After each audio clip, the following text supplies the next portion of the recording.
Hello बच्चों, welcome to Adhyayanik. So let's prepare for CUET exam 2022।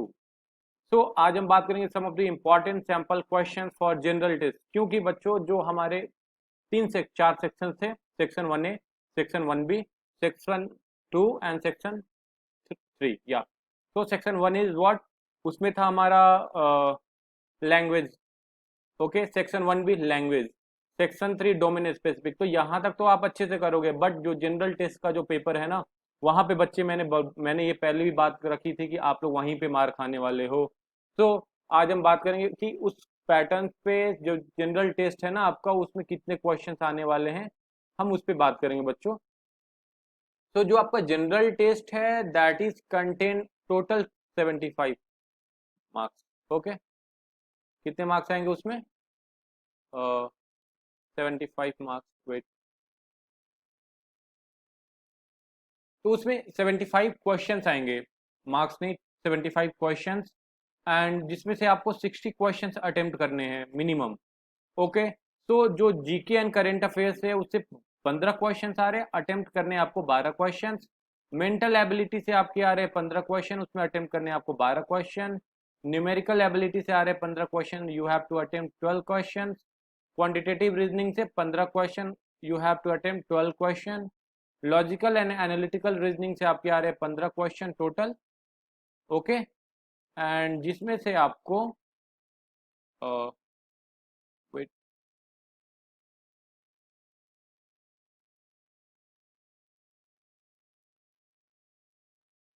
जिसमें से आपको 15 क्वेश्चन में से आउट ऑफ 12 क्वेश्चन आपको अटेम्प्ट करने हैं। ओके, सो बच्चों ये पेपर बहुत ही टफ नहीं है। आपको बेसिक्स नॉलेज होनी चाहिए करंट अफेयर्स की, मेंटल एबिलिटी, न्यूमेरिकल एबिलिटी। मतलब ये जो क्वेश्चन के पैटर्न्स है ना, ये करंट अफेयर्स और जो ये मेंटल एबिलिटी, जो भी सारी करंट अफेयर्स, तो आपके रिसेंट में क्या क्या चीज़ें हो रही हैं उसके बारे में आपको नॉलेज होना बहुत जरूरी है। बाकी जो मेंटल, न्यूमेरिकल, क्वांटिटेटिव रीजनिंग या लॉजिकल एनालिटिकल रीजनिंग है ना, ये सब जो न्यूमेरिकल एबिलिटी ये 8 स्टैंडर्ड से नीचे की ही होगी। ठीक है, ये मैथ्स के क्वेश्चंस होंगे कुछ आपको सॉल्व करने के लिए।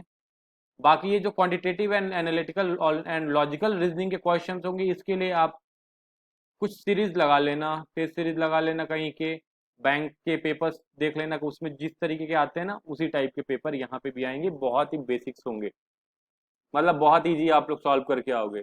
तो पहला जो क्वेश्चन है जीके एंड करंट अफेयर से, ये सैंपल है, मैं बार बार कह रहा हूँ, पूरे क्वेश्चन नहीं है, 15 क्वेश्चन नहीं है, बट इससे आपको आइडिया ये लगेगा कि एग्जाम में क्वेश्चन का लेवल क्या होगा। And if you are like, if you have a mindset of that what kind of level of your exam paper, so आप उतने कैलिबर से आप उसकी तैयारी करते हो, आप उस स्टेज तक पहुंचने के लिए आप पूरी जी जान से आप कोशिश करोगे। इसलिए इस पेपर का पैटर्न मैंने एक सैंपल पेपर यहाँ पे यूट्यूब चैनल पे मैं डाल रहा हूँ। ठीक है, तो first question is what is the currency of China. तो जिसको भी पता होगा तुरंत तो ऑप्शन मार के आएगा युआन। ओके, सेकंड क्वेश्चन है बच्चों, the science of making maps is called. अब ये चीजें आपको पता होनी चाहिए, ठीक है। मॉर्फोग्राफी, कार्टोग्राफी, कैलीग्राफी, जियोग्राफी। तो बच्चे अगर आपको इस चीज का नॉलेज नहीं होगा तो आप गलत मार के आओगे। यहाँ पे ऑप्शन आपको कौन सा सही है? कार्टोग्राफी। कार्टोग्राफी ये होती है, इसमें हम लोग पढ़ते हैं कि कैसे हम लोग मैप्स बनाते हैं, है ना।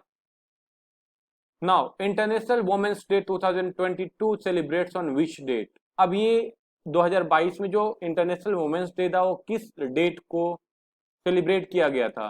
तो अब इसका आंसर ऐसा नहीं कि आपको दिमाग से सोचना है, ये याद होनी चाहिए ये चीजें। 8 मार्च, उस दिन कौन सा दिन था? ट्यूसडे। ओके, तो ये इन सब ये जो क्वेश्चन के पैटर्न्स है ना बहुत टफ नहीं है, ये आपको आने चाहिए। इसके कैसे क्वेश्चन, कितने क्वेश्चन आ रहे हैं? 15। तो 15 क्वेश्चन के लिए आप प्रिपेयर्ड होकर के जाओ पेपर में। Which of the following personalities give the law of heredity. अब आपको नाम नहीं पता है, जॉर्ज मेंडल ने दिया था, है ना। तो जैसे जिस बच्चे को मालूम होगा वो तुरंत ऑप्शन मारेगा। तो ये क्वेश्चन का लेवल आप देख रहे हो, आपको चीजें याद होनी चाहिए, है ना। Who has been appointed as the chairperson of central board of secondary education. कौन है चेयरपर्सन सीबीएसई की? तो निधि चिब्बर। ओके, तो ये सारी चीज आपको याद होनी चाहिए, मैं बार बार कह रहा हूं, जनरल नॉलेज, करंट अफेयर के लिए आप प्रिपेयर्ड होकर के जाना। ना बात करते हैं मेंटल एबिलिटी की। तो मेंटल एबिलिटी ऐसा है कि बच्चे जिसका दिमाग शार्प होगा वो पेपर में भी अच्छे से करके आएंगे, but you have to practice for that kind of section. Okay, practice करके ही जाना, ऐसे नहीं जाना। अब यहाँ पे क्या है, in a certain code computer is written as RFUVQNPC। तो चलो मैं लिख के देखता हूँ, कंप्यूटर, कंप्यूटर। ओके, और इसका कोड क्या लिखा हुआ बच्चों, RFUVQNPC। तो अब मैं जब छोटा था ना, तो मैंने रीजनिंग की 2 से 3 किताबें खत्म की हैं। ओके, तो मैं ये नहीं कह रहा हूँ कि आपको बहुत सारी किताबें पढ़ के जानी है या बहुत सारे मतलब 2-3 बुक्स लगा के जाने, बट रैंडम आइडिया होने चाहिए कि क्वेश्चन में, सीरीज में, मतलब इस तरीके के जो कोड्स लिखे जाते हैं उसका पैटर्न क्या क्या हो सकता है। तो पैटर्न आपको पता होनी चाहिए कि पैटर्न में क्या क्या किया जा सकता है। पहला चीज कि हो सकता है ये लेटर एक दूसरे से कुछ कुछ मतलब एक प्रॉपर सीक्वेंस रख करके आगे बढ़ते जा रहा होगा, ठीक है। या ऐसे भी होता है कि पहला जो लेटर है वो लास्ट है वो पहला लेटर हो जाए, और बीच के लेटर्स को इधर उधर रैंडमली या फिर किसी सीक्वेंस में चेंज कर रहे हो। तो मुझे तो इसमें यही दिख रहा है कि पहला जो सी है और जो आखिरी जो सी है वो सी ही रह गया, है ना। ये जो आर है और ये जो आर है वो सेम रह गए। बाकी बीच के पैटर्न मेरे को नहीं समझ में आ रहे हैं। लेकिन एक चीज दिख रहा है मुझे कि ये जो ओ है वो पी पे आ रहा है, देख रहे हो आप, MNOP। ओ के बाद पी आता है, एम के बाद देखो एन आते हैं बच्चे, मतलब +1 का यहाँ पे क्या हो रहा है, इंक्रीमेंट हो रहा है, एक लेटर आगे जा रहे हैं। पी के बाद क्या आता है बच्चों, क्यू, यहाँ पे भी +1। यू के बाद क्या आता है, वी +1। टी के बाद क्या आता है, यू +1। ई के बाद क्या आता है, एफ +1। तो एक सीक्वेंस पता चला हमें, है ना। तो पहले कोड जो भी लिखा होगा, जो भी लैंग्वेज, जो भी आपको वर्ड्स गिवन होंगे उसको लिख लो, तो चीजें ज्यादा क्लैरिफाई होकर दिखेंगी। तो मेडिसिन का क्या होगा, तो मेडिसिन मैं लिख लेता हूँ, मेडिसिन, है ना। तो मेडिसिन का क्या होगा ये देखते हैं हम लोग। तो एम तो मेरा लास्ट में चला जाएगा और ई मेरा स्टार्टिंग में आ जाएगा, जैसा हमने पैटर्न अभी देखा। अब यहां से स्टार्ट करें तो ई का 1 एफ +1 करोगे तो एफ आता है। डी का क्या आएगा, ई। आई का क्या होगा, जे, है ना। सी का क्या होगा, +1, डी। आई का क्या होगा, जे। एन का क्या होगा, ओ। तो इसका क्या पैटर्न आ गया, निकल के आया, EOJDEFM। तो ये कौन से पैटर्न को फॉलो कर रहा है, ऑप्शन डी को फॉलो कर रहा है। एक बार ध्यान से देख लेना, क्योंकि ऑप्शन मारने में भी आप गलतियां कर बैठोगे। तो इन सब चीजों का बहुत ही मार्केबल चीजें होती हैं। आप ऑप्शन गलत हंट करके आ जाते हो, देख लो ध्यान से, EOJDEFM, ये हमारा ऑप्शन डी जो है वो सही है। नाउ नेक्स्ट बात करते हैं, if z is equals to 52, act is equals to 42, then bat will be equals to. तो जेड, जेड लेटर कितने नंबर पे आता है, 26। जेड इज व्हाट, 26, यानी 26 इंटू 2 करेंगे तो कितना आएगा, 52। चलो एक तो सीक्वेंस पकड़ में आया कि ये मतलब ये कौन से पैटर्न, मेंटल एबिलिटी है, कौन से पैटर्न को फॉलो कर रहा है, डबल कर रहा है। एक्ट को देखते हैं, एक्ट, एक्ट लेटर 1 कहाँ पे आता है, 1। सी कहाँ पे आता है, 3। और आपका टी कहाँ पे आता है, मेरा लेटर एस है तो एस का 19, तो टी, टी इज 20। अब देखो मैंने कैसे टी को पकड़ा, क्योंकि मेरे को अपना अपने लेटर का पता है कि लेटर मेरा कितने पोजीशन पे आता है, 19th पोजीशन पे आता है। एस के बाद क्या आती है बच्चों, टी। तो टी कहाँ पे होगा, 20। अब इसको जोड़ो आप, कितना होगा, 24। एंड 24 इंटू 2 कितना हो जाएगा, 48। ओके, तो हमने इसके इसके पैटर्न को पकड़ा कि कैसे ये 52 लिखा, एक्ट को कैसे 48 लिखा। तो व्हाट विल बी बैट, तो बैट का क्या हो जाएगा, 2 + 1 + 20। तो बच्चों ये कितना हो जाएगा, 23। 23 को डबल कर दो तो दैट विल बी 46। तो बैट का क्या ऑप्शन होगा, डी। ओके, इस तरीके से पेपर में हंट करना है आपको, और इतना टाइम भी नहीं लेना है आप लोगों को। जैसे मैं अभी तो आपको बता रहा हूँ कि कैसे इसको आप करके जाओगे, लेकिन पेपर में थोड़ा सा फास्ट होना है आपको। नाउ क्वेश्चन नंबर 3 3 क्या कहता है, CUBAEDEDABE ब्ला ब्ला ब्ला, जो भी रिटेन है, इतने लेटर्स लिखे हैं। अब क्वेश्चन क्या कह रहा है, क्वेश्चन ध्यान से पढ़ना, if all the A's are drop from the above arrangement, इस अरेंजमेंट में से ए को निकाल दिया जाता है, ठीक है, drop out, which of the following will be the 11 from the left, left से 11 end of the above arrangement.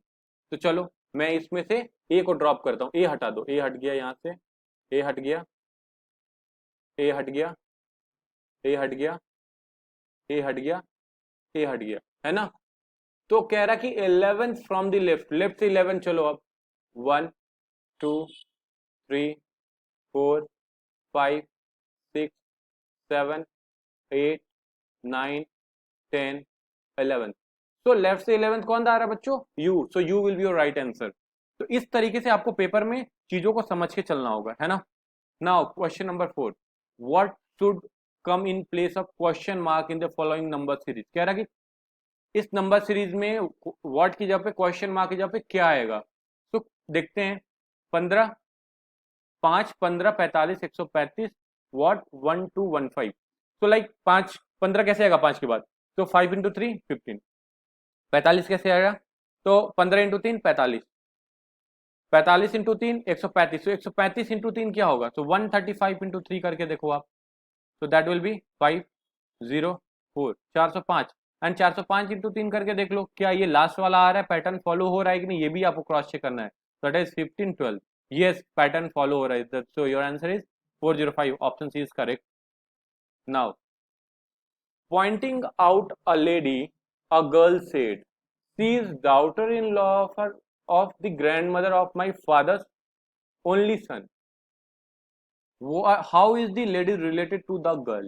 Okay, तो ध्यान से अब इस चीज को, ये है रिलेशनशिप के बारे में बताते हैं कि किसी लेडी को, किसी पर्टिकुलर आदमी को किसी भी तरीके से घुमा करके बताएंगे कि इसका इसके साथ ये रिलेशन, मेरे फादर के साथ ये है, तो आपको उसको बताना होगा कि उस पर्टिकुलर पर्सन से उस आदमी की या उस औरत की क्या रिलेशन है। तो यहाँ पे एक लेडी के बारे में, एक लड़की के बारे में बात हो रही है, तो कह रही है कि see the daughter in law of the grand mother, मतलब उसके दादी की क्या है, ग्रैंड मदर की डाउटर इन लॉ मतलब बहू है, मतलब अगर ये ग्रैंड मदर है मेरी, चलो मैं ग्रैंड मदर यहाँ लिख लेता हूँ, तो वो जो औरत है उनकी क्या है,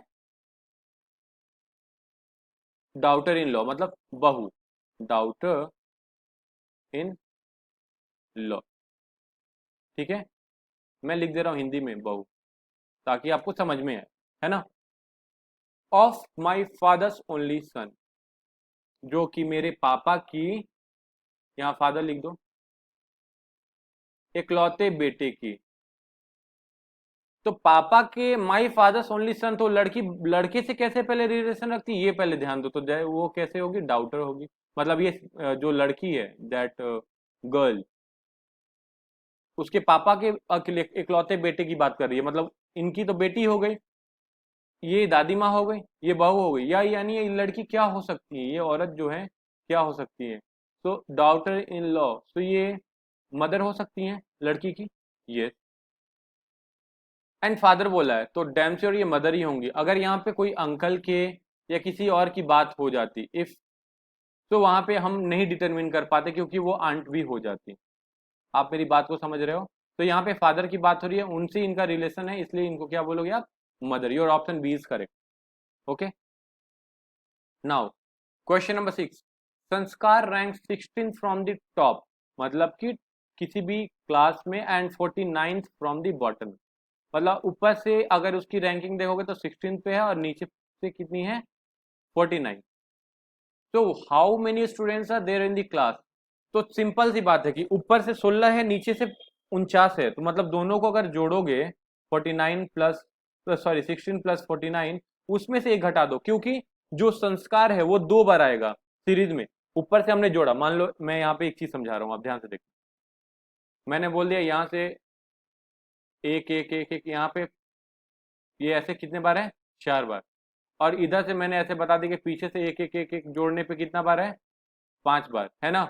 तो जब दोनों को जोड़ोगे आप, तो ये बीच में ये क्या आएगा, 2 बार कॉमन आएगा, तो ऐसे 9 तो आ रहा है, उसमें से एक घटा दो, ये 8 हो जाएगा। उसी तरीके से यहाँ पे सब जोड़ करके एक घटा दो, तो दैट विल बी 65 माइनस 164, तो your option b is correct. Okay बच्चों, नाउ न्यूमेरिकल एबिलिटी, ठीक है, इसी में आपके लॉजिकल का भी आ जाएगा क्वेश्चन। तो न्यूमेरिकल एबिलिटी में क्या है, a motor boat whose speed is 15 kilometre per hour in still water goes 30 kilometre downstream and come back in a total of 4 hour 30 minute, the speed of the stream in kilometre per hour. ये बहुत प्यारे question है, इस type के question हम करके आए हैं बचपन में, है ना। तो इसको कैसे सॉल्व करेंगे हम, तो हम लोग क्या मान लेते हैं, स्ट्रीम भी speed of let speed of stream भी एक्स, स्पीड ऑफ स्ट्रीम भी एक्स किलोमीटर पर आवर। अब इसमें क्या बात होती है, एक्स किलोमीटर की जैसी बात मैंने रखी तो डाउन स्ट्रीम में धारा के साथ चलना, मतलब कि स्पीड बढ़ जाती है, आपको पता है स्ट्रीम जो भी बोट की स्पीड होगी उसमें जोड़ दोगे आप, तो बोट की स्पीड कितनी है 15 किलोमीटर पर आवर। और अप स्ट्रीम में क्या होती है, धारा के अगेंस्ट, मतलब कि अगर आप इधर से जा रहे हो, अगर धारा इधर से आ रही है और इधर से बोट जा रही है, तो वो स्पीड को एक तरह से रजिस्ट करती है, तो वहां पे स्पीड घटा देते हैं हम लोग। तो टोटल डिस्टेंस अप डाउन में कितना कितना ले रहा है 30 30। तो डायरेक्ट इक्वेशन बनाना है, यहाँ पे बहुत ज्यादा मैथमेटिकल बहुत स्टेप्स स्टेप्स मत जाना, अगर दिक्कत हो रही है तो स्टेपिंग कर लेना। अगर डायरेक्ट इसका इक्वेशन क्या बनेगा, 30/x plus 15 plus 30/15 minus x is equals to 4 hour 30 minute. तो 4 आवर्स 30 मिनट को क्या करोगे आप, आर में चेंज कर दो, तो 4 आवर और 30 को क्या करो 30/6, दैट इज ये कट के आ जाएगा 1/2, दैट इज 9/2, यहाँ पे दैट इज इक्वल्स टू 9/2। ओके, अब इनको इक्वेट करोगे तो ये 15 प्लस एक्स 15 माइनस एक्स, तो that will be what 15 square minus x square, यहाँ पे क्या हो जाएगा 30, 15 minus x plus 30, 15 plus x is equals to 9/2, है ना। तो इसको सॉल्व करेंगे हम लोग, तो क्या आएगा आंसर, सॉल्व कर लेते पहले। सो that will B 30 into 15, 450 minus 30x, ऊपर फिर आएगा 450 प्लस 30x, नीचे वाले पार्ट को मैं एक काम करता हूँ राइट साइड में ले जाता हूँ, तो ये हो जाएगा 9/2 इंटू 225 माइनस एक्स स्क्वायर, है ना। तो ये वाला -30 प्लस 30 कैंसिल, ये कितना हो जाएगा 900, यहाँ क्या मिल गया 900 is equals to 9/2 into 225 minus x square. तो 9 से ये 900 कैंसिल 200, तो यहाँ से क्या मिलेगा आपको 200 is equals to 225 minus x square. तो बच्चों यहाँ से मिलेगा आपका minus x square is equals to -25। So x will be what √25, minus minus cancel, so that will be 5 kilometre per hour. यहाँ पे माइनस में भी आएगा लेकिन the speed can't be in negative, that's why we are neglecting minus sign over here, so your option b is correct. Okay, now the next question is 2/3 is what percent of x 1/3। तो 2/3 है वो कितना percent है 1/3 का, तो x percent मान लेते हैं, यानी इक्वेशन क्या बनेगा 1/3 ऑफ x परसेंट, मतलब x परसेंट में अब चलो लिख देता हूँ is equal to 2/3। Okay, so 1/3 into x को क्या लिखोगे x/100 इज इक्वल टू 2/3, ये 3 से 3 कैंसिल, तो x विल बी व्हाट 200। सो कितना परसेंट हुआ 200%, your option D is correct. समझ में आ रही चीजें ना। इफ आपको कोई भी डाउट है तो आप कांटेक्ट कर सकते हो, नो डाउट। ओके, आपको कोई भी COET या फिर अदर्स पेपर्स के लिए भी अगर कोई रिक्वायरमेंट हो तो you can contact us. Now next question, a man walking at a rate of 5 km per hour crosses a bridge in 15 minutes, the length of bridge in minutes is।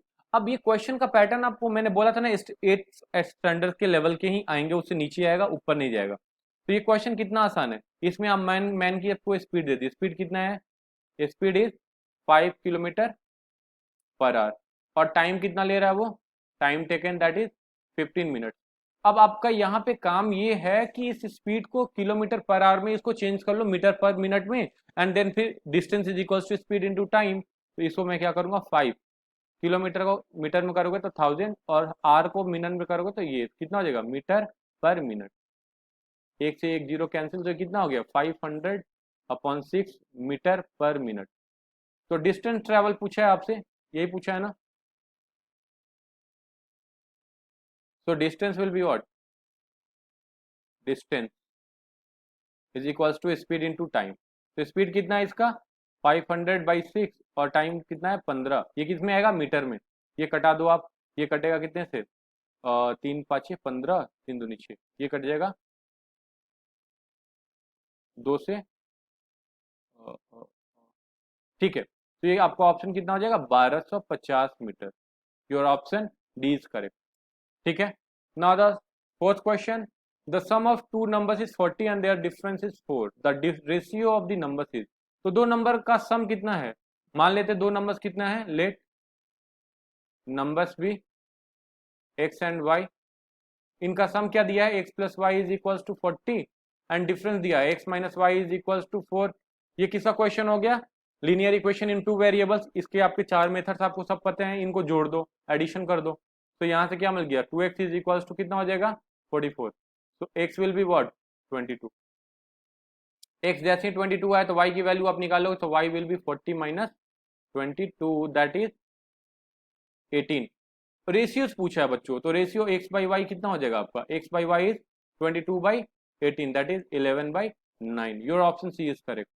So in सारे questions के लिए बहुत ज्यादा panic मत होना, बहुत easy way में, relax वे में। मैं आपको बस यही बोलूंगा कि आपने अगर अच्छे से पढ़ाई करी है तो you don't have to go like practicing for numerical abilities, but you have to remember all the general current affairs question. ये तो सैंपल इसलिए मैंने दे दिया कि इसी लेवल के क्वेश्चन आएंगे, इससे ज्यादा टफ नहीं जाएंगे। Now the average of first 10 natural number is. तो या तो ऐसे कर सकते हैं, एवरेज के लिए क्या करते हैं, sum of 10 numbers divided by total number, है ना। तो एक तो वो पैटर्न है, मैं आपको इजी पैटर्न बताता हूं। कभी भी आपको अगर नेचुरल नंबर के बारे में क्वेश्चन आएगा और पहला और आखिरी नंबर अगर आपको पता है, तो एक काम करना, first number plus last number divided by 2 कर देना। जैसे फर्स्ट 10 नंबर की बात किया है ना, तो मैं डायरेक्ट आंसर लिखता 1 प्लस 10, पहला नंबर नेचुरल नंबर 1 होता है, लास्ट कितना होता है बच्चों 10 एंड डिवाइडेड बाई 2, तो that will give you 11 by 2 that is 5.5। तो मैं तो ऐसे आंसर लगा दूं, ठीक है, तो that answer is b. But आपको बेसिक्स तरीका भी बता देता हूं ताकि आपको कोई दिक्कत ना है। ओके, तो सम ऑफ 10 नेचुरल नंबर, तो 10 natural number 1 2 3 4 dot dot dot 10 तक जाएगा। इसका सम कितना होगा, तो सम विल बी क्या, एपी लगा देंगे, a plus n minus 1 into d, है ना। तो ए कितना होगा इसका बच्चों 1, एन कितना है 10 माइनस 1, और डी कितना होगा 1, क्योंकि इसका कॉमन डिफरेंस 1 का ही है। तो 1 प्लस यहाँ कितना हो जाएगा, just a minute, A plus okay, ये तो टी एन का फॉर्मूला होता है, एन बाई 2 होता है ना formula, n by 2, 2a plus n minus 1। Wait wait wait wait wait, मैं इसको इरेज कर रहा हूँ, मैंने टी एन का फॉर्मूला लगा दिया था, वेट फॉर मी। तो इसमें हम लोग क्या, कौन सा फॉर्मूला, टी एन इसलिए मैं नहीं लगाना चाह रहा हूँ वहाँ पे, ये फॉर्मूला नहीं, एस एन का एक और फॉर्मूला मैंने बताया था, n by 2 a plus l वाला, है ना।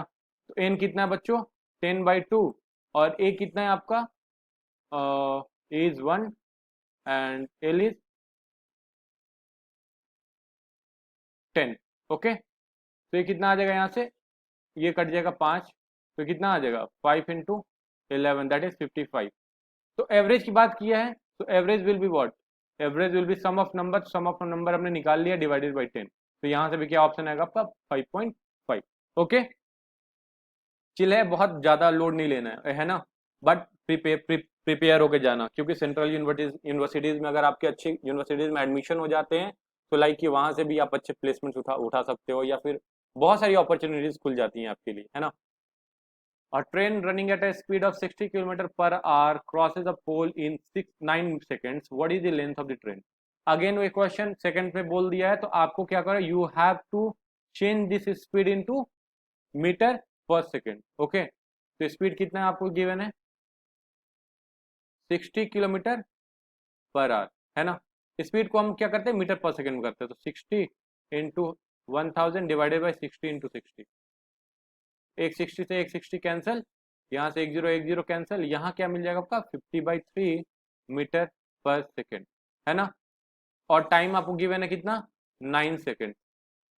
तो डिस्टेंस कितना हो जाएगा, डिस्टेंस, और वही डिस्टेंस क्या देगा आपको, ट्रेन की लंबाई, क्योंकि ट्रेन एक पोल मान लो यहाँ पे और ट्रेन ऐसे क्रॉस कर रही है, इसको क्रॉस करने वाली है, तो ये पूरे लेंथ को जब तक क्रॉस नहीं करेगी इस पोल को क्रॉस नहीं कर सकती है। तो यही एक बेसिक मतलब उसका की कॉन्सेप्ट है कि ट्रेन के लेंथ को हम डिस्टेंस की तरीके से निकाल लेते, तो स्पीड इंटू टाइम, है ना। तो स्पीड कितना होगा 50/3 इंटू 9, ये कैंसिल हो गया 3 बार में, तो कितना हो जाएगा 150 metre. This is the length of the train, so your option D is correct, है ना बच्चों। तो इसी टाइप का पेपर आएगा, बहुत ज्यादा मतलब बहुत ज्यादा पैनिक मत हो, नॉर्मल तरीके से प्रिपरेशन करो एंड करेंट अफेयर्स पे ध्यान दे करके जाना, वहां पे आप लोग फंसोगे, है ना। And if you, I hope you like this video, so please share and comment.